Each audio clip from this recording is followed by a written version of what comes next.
chroniques littéraires.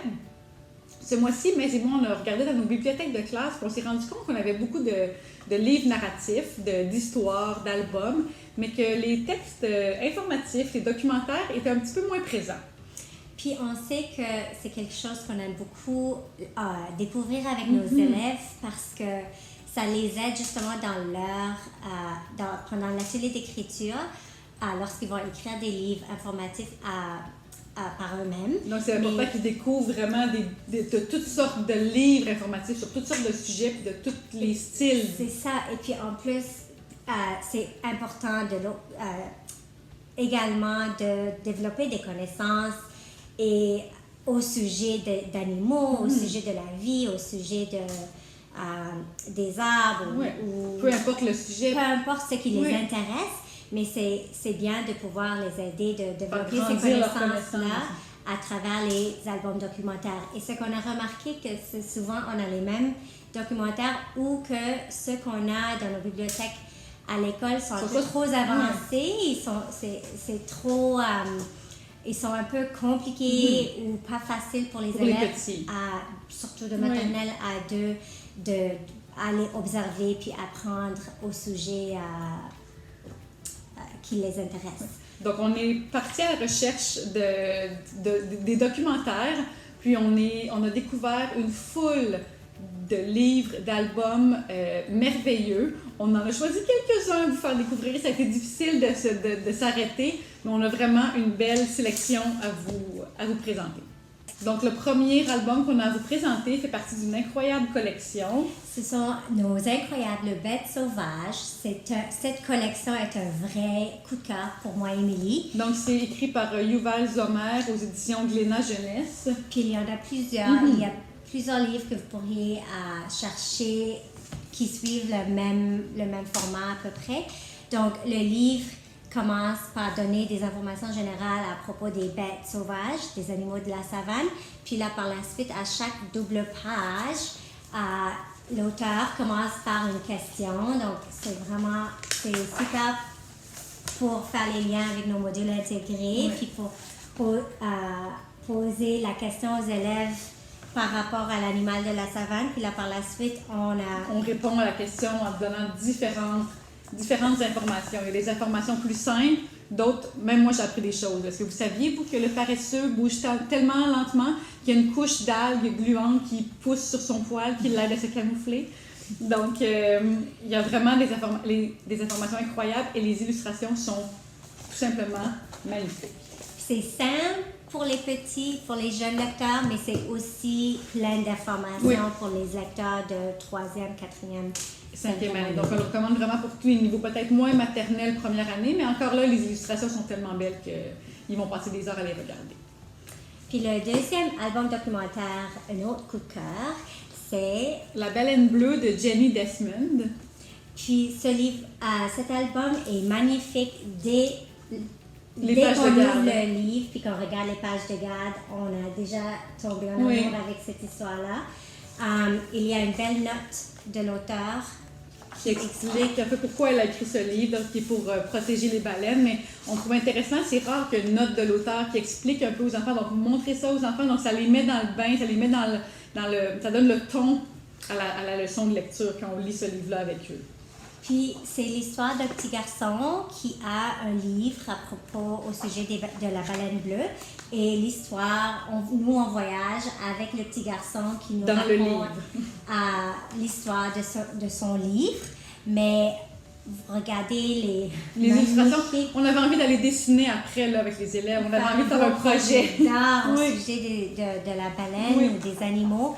Puis ce qu'on a beaucoup aimé aussi, c'est que dans ce livre-là, il y a beaucoup de comparaisons que l'auteur fait pour aider les enfants à mieux comprendre puis saisir le concept ou la grandeur de la notion qu'elle est en train de partager au sujet de la baleine. Donc c'est vraiment un texte mentor parfait. Là, quand je fais les ateliers d'écriture en classe avec mes élèves, justement, il y a une leçon sur la comparaison. Donc c'est l'album parfait. Là. Il compare la longueur de la baleine à un camion, à une pelle, à un tracteur, tout ça mis bout à bout. Il y a une page qui parle de la bouche de la baleine qui est si grande qu'il y a 50 personnes Donc, c'est incroyable et c'est très visuel. Et si je ne me trompe pas, de Jenny Desmond, il y a quelques albums, quelques textes informatifs sur un ou deux autres sujets. Oh. Un autre coup de cœur, c'est une super belle découverte. Donc, Tatsu Nagata, les sciences naturelles de Tatsu Nagata, donc ce petit scientifique japonais qui est membre du Tokyo Scientific Institute. Il y en a plein, comme je pense une vingtaine ou une trentaine. On voulait que notre bibliothécaire les achète tous. Parce que nous, on a seulement pu découvrir celui-là, mais il est parfait pour les élèves, même maternelle. Les enseignants pourront les lire pour les élèves de la maternelle. Les premières années et les deuxièmes années, c'est magnifique. Donc, il y a peu d'informations dans chaque page. Donc, c'est une phrase ou deux avec des illustrations très simples, mais très visuelles. Il apprend des super mots de vocabulaire, donc des turricules, ensuite le lombric. Donc, il y a vraiment une multitude d'informations, mais c'est rigolo. Donc, un peu à la manière d'Élise Gravel et des petits dégoûtants, mais un petit peu plus scientifique. Je dirais, il y a comme un petit peu plus d'informations. Donc, celui-là, vraiment, mes élèves adorent Élise Gravel, mais ils ont adoré découvrir, il y en aurait pris d'autres. Les sciences naturelles de Tatsu Nagata. Là, notre prochain, c'est même pas bête. Celui-ci, c'est les 5 sens, parce qu'il y a aussi d'autres livres de ces auteurs-là. C'est Farah Kesri et Michel Sim, donc deux Français. C'est les 5 sens qui comparent l'homme et l'animal. Et c'est ça ce qu'on a vraiment aimé de ce livre-là. C'est pas juste un animal, là. C'est vraiment un thème qui est un peu plus large.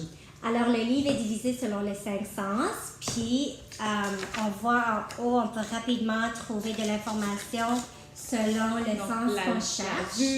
Puis vous voyez, il y a beaucoup d'informations à lire et à découvrir, donc ce serait un bel album pour les élèves de deuxième cycle de l'élémentaire, mais les plus jeunes pourront quand même l'apprécier grâce aux illustrations puis comparaisons qu'ils font, parce que, comme Émilie dit, moi, ce qui m'a capté le plus, c'est la comparaison qu'on fait entre l'animal et l'humain, et c'est grâce à ce petit bonhomme-là qui revient à chaque page, dans le fond.